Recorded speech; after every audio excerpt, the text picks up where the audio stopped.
Kita nyo, parang kulay ihilan tapos may bula-bula pa. Ang pait niya, para siyang serbesa. Maraming health benefits nga pala ang sampasampalukan mga guys. Pinupudpud niya at unti-unti niyang dinudurog yung bato natin sa abdo. Simula nung nagiinom tayo nito, talagang sumpit, lumakas na. Good morning guys, welcome back to my channel. May papakita ko sa inyo ngayon. Ito, yan. Ito ang napakabisang halaman na ginagamit ko ngayon at iniinom ko ang pinaglagaan. Ang sampasampalukan. So merong isang istorya dito sa amin, no? Dito sa Lawag City, ng isang matanda dito, matagal nang nagtitinda ng pandesal. Ito ang sekreto. Umiinom daw siya nito ng sampasampalukan. Yan. So madalas, hindi man siguro araw-araw, pero madalas. At nung sinubukan ko nga, napakaganda talaga niya.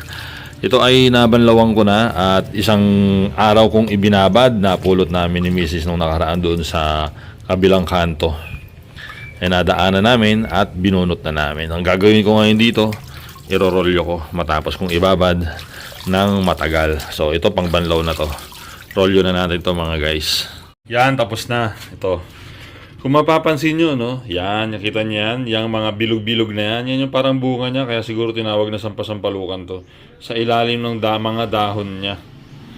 Ang dami. At sa tingin ko, isa yan siya nagpapapait.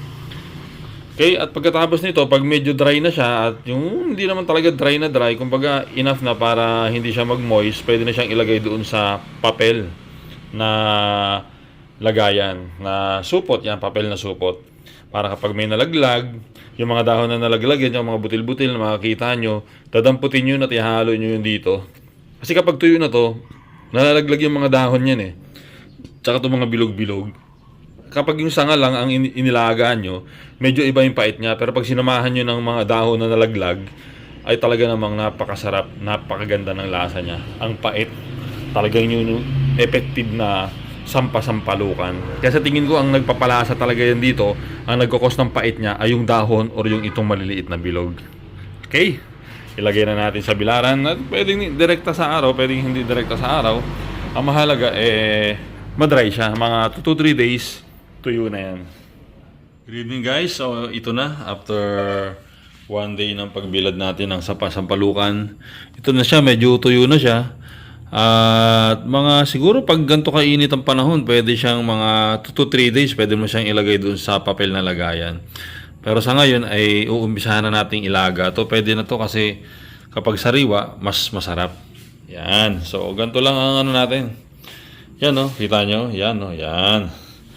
Ganyan lang, then lalagyan natin ng tubig yan dito. Dapat kasi itong pinaglagaan na to, mga 2-3 days lang, ubos mo na. Kasi pag sumobra doon, medyo pangit na ang lasa, parang lasang panis na. So kung 2 days lang, ubos mo na, di mas okay. Okay, salang na natin yan. Okay, lagyan na natin ng tubig. Yan ha. Kung kailangan nyo pala ng automatic na dispenser yan ha. Maghigop na yan. China-charge lang yan. Okay, lalagyan natin yan. So, mga isang puno ng ganito, pwede na yan para sa 2 araw. At kung gusto mong dagdagan, pwede pa rin naman. Mas okay pa rin naman yun. Nasa sayo naman yan. Kung gusto mong medyo hindi ganun kapait or mas mapait, edi bawasan mo ang tubig or dagdagan mo yung sampasampalukan na ilalagay mo. Yun. Pwede na yung ganito mga guys. Tama na yan. And then isalang na natin. Yan. Okay, aantayin na lang natin yung maluto. Okay. Yan. At siyempre, sisindihan na natin. Mahal ang gasol ngayon kaya dapat saktong-sakto ang pagkaluto natin. Mas mainam dito, hindi siya dapat ganun kalakasan ng apoy, pero dapat naman maluto naman na maayos yung tubig at saka yung dahon. Siyempre kasi kahit ibinabad natin yan, baka meron sa mga mikrobyo na hindi natin alam na hindi mapatay ng apoy.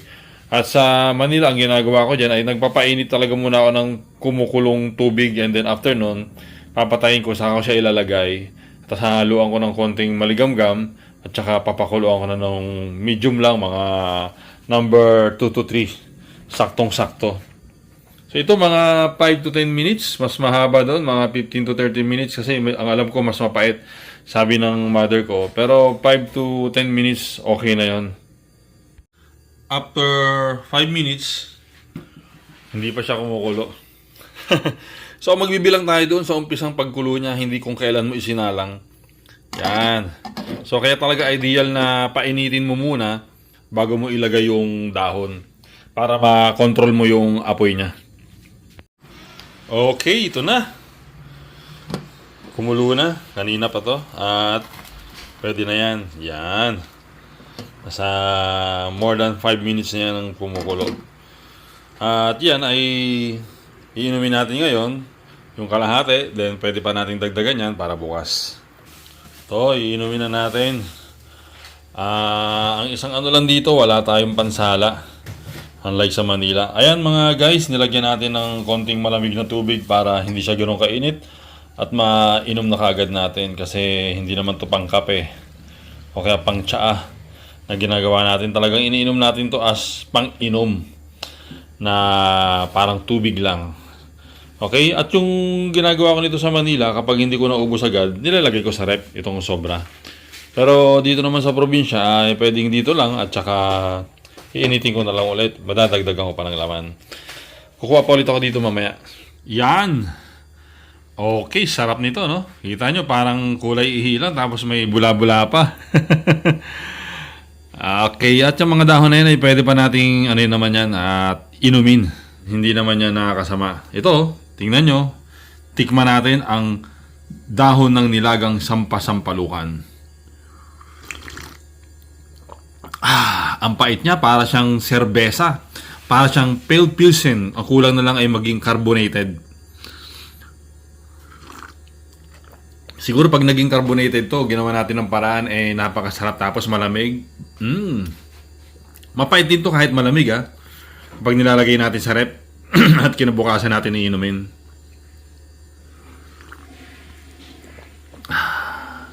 Maraming health benefits nga pala ang sampasampalukan mga guys.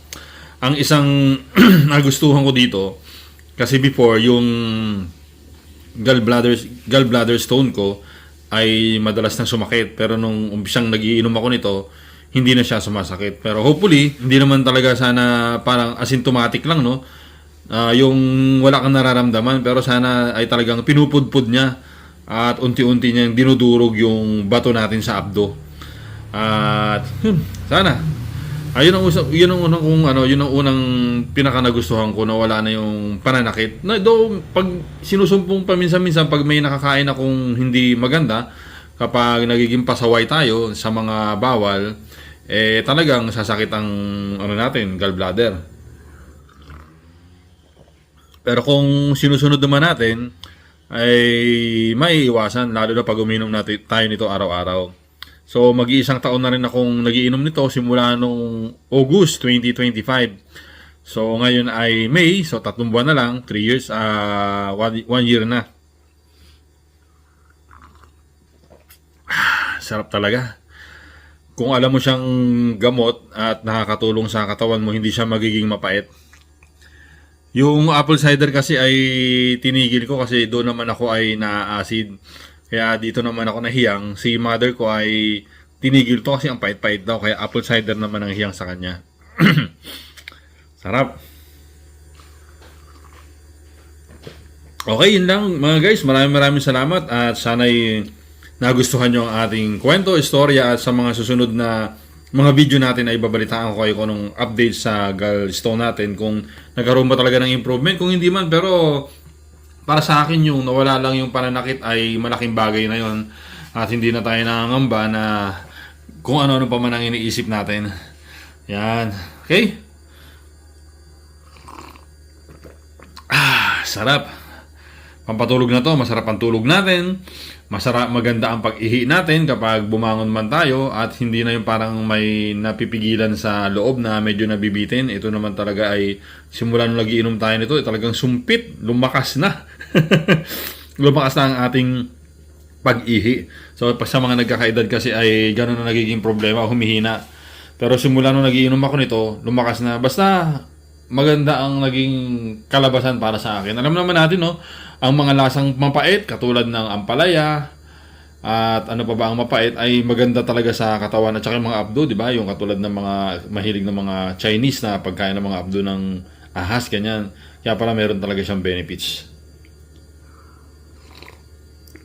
Okay, hanggang dito na lang mga guys at ako'y magpapakasarap muna sa pag-inom ng sabaw ng sampasampalukan. Maraming salamat sa mga nag-subscribe at magsasubscribe.